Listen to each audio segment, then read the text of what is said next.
दिनै धेमाजि जिल्ला खौसेथि बर' सुबुं आफादा इन्टार आनसलिक जि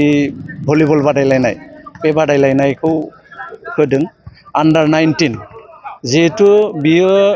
खौसेथि बर' सुबुं आफादनि थांनाय बारनि जि जथुमा बे जथुमानि मोनसे डिसिसनमोन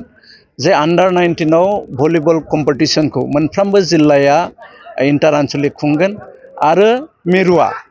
बे आनसलिकफोरनिफ्राय जिल्लाफ्रा जि सायख'नाय बे सायख'नाय टीमखौ इन्टार डिस्ट्रिक्ट हिसाबै आन्डार 19 भलिबल बादायलायनायखौ लागोन। थ' आङो धेमाजि जिल्ला खौसेथि बर' सुबुं आफादखौ मिरुनिफ्राय सिगां जोङो साबायखर जासिदों जे जोंनि बोसोरारि जथुमानि जि थांखि बे थांखि बायदियै गिबिसिन मावफुंजेननायनि थाखाय जोङो आसा लादों जे खौसेथि बर' सुबुं आफादनि जि सिन्था जि साननाय जे बुलुर बादायलायनायखौ बर'फोरनि गेजेराव गोरों बर' बुलुर बादायारिफोर जि बरननायनि थांखिजों जों आन्डार 19 भलिबल बादायलायनायखौ जागायदों आरो बे जागायलायनायजों बर'फोरनि गेजेराव बुलुर बादायलायनाया मोनसे गोसारगोन आरो जोंनि बर'नि गेजेरनिफ्राय साफा गोरों मोजां बुलुर बादायारि बुलुर गेलेगिरि बरननो हागोन होननानै जोङो मिजिंथिदों। गासैबो जिल्लायावनो बे हाबाफारिया फारियै जालांगोन। दिनै धेमाजि जिल्लायाव जागायजेनबाय, बिनिफ्राय गुबुन जिल्लाफ्रा इन्टार आनसलिक खुंजोबगोन आरो जोबथारनायाव बे जिल्लाफ्रा सायख'नाय टीमफोरखौ लानानै जोङो मिरुआ एबारनि जथुम्मायाव इन्टार डिस्ट्रिक्ट हिसाबै जोङो बुलुर बादायलायनायखौ खुंगोन। धेमाजि जिल्ला खौसेथि बर' सुबुं आफादा दिनै मिरु खौसेथि बर' सुबुं आफादनि बिथोन बायदियै 19 बोसोर बैसोसिमनि हौवासाफोरनि बुलुर बादायलायनाय बे सानजारि नोगोर गेलेग्रा फोथाराव जोङो मोजाङै मोजां खुंफुंनाय जाबाय आरो जोङो धेमाजि जिल्ला खौसेथि बर' सुबुं आफादनि बेन्दोङाव थानाय गासै 7टा दख'रानि गेजेराव बे बादायलायनाया जादोंमोन आरो बे बादायलायनायाव दिनै फाइनाल मेटसआव जनाय दख'रा खौसेथि बर' सुबुं आफाद आरो सानजा सानजारि नोगोर खौसेथि बर' सुबुं आफादनि गेजेराव बादायलायनाय जादोंमोन। बे बादायलायनायाव सानजा सानजारि नोगोर खौसेथि बर' सुबुं आफादनि बुलुर बादायलायनाय हान्जाया बेयाव देरहासार जानो हायो आरो जोङो बे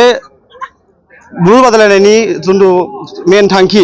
गुबै थांखियानो जाहैबाय जों लाइमोनफोरखौ जोंनि ओनसोलनि लाइमोनफोरखौ जोङो गेलेनायजों लोगोसेनो लांफानानै बिसोर फंबायमोनखौ जों माने जोंनि बिथांमोननि फिजिकेल डेभेलपमेन्टजों लोगोसेयैनो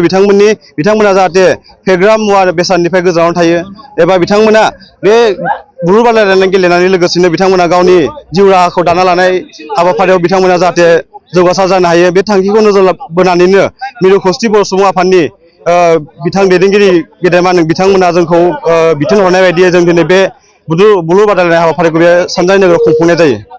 लाइमोनफोरा गेलेनाय बिथिङाव जौगानांगौनि थाखाय फैबाय थानाय समाव माबायदि खामानि मावगोन? जोङो खौसेथि बर' सुबुं आफादनि जि जों दाखालि बावैसो जोंनि सानजारि नोगोराव जालांनाय थान्दै मेलाव जोङो बेखौ डिसिसन लादों जे धेमाजि जिल्लाल' नङा जोंनि गासै 22 गं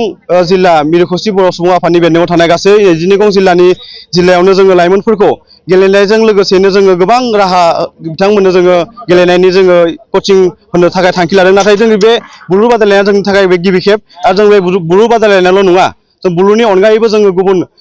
जोलुरजों लोगोसेनो काबादि आरो लोगोसे जों क्रिकेट बायदि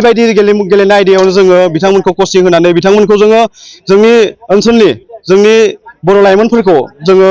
जाहाथे बिथांमोना जिउ राहा दानायावबो जों गेलेनायनि गेजेरजोंबो जों जिउ राहाखौ दाना लानो हायो आरो लोगोसेयैनो जोङो गेलेनायजों लोगोसेयैनो जोङो फरायनाय आयदायावबो जोङो माखासे जोङो हेफाजाब मोनो। मानोना जोङो गावबा गावनि फिजिकेल डेभेलपमेन्टखौ जुदि जोङो गेलेनायजों लोगोसेनो मोनसे बे गेलेनायाबो जाहैबाय मोनसे मोजां एक्सारसाइस। दा बे एक्सारसाइसनि गेजेराव जाय लाइमोन बिथांमोना बे गेलेनाय आयदायाव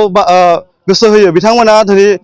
रावबो जौगासार जानो हायाखै होननानै जों बुंनो हाया। मानोना बिथांमोना बे गेलेनायजों लोगोसेनो गावखौ फिट एन्ड स्ट्रं खालामना लानानै बिथांमोना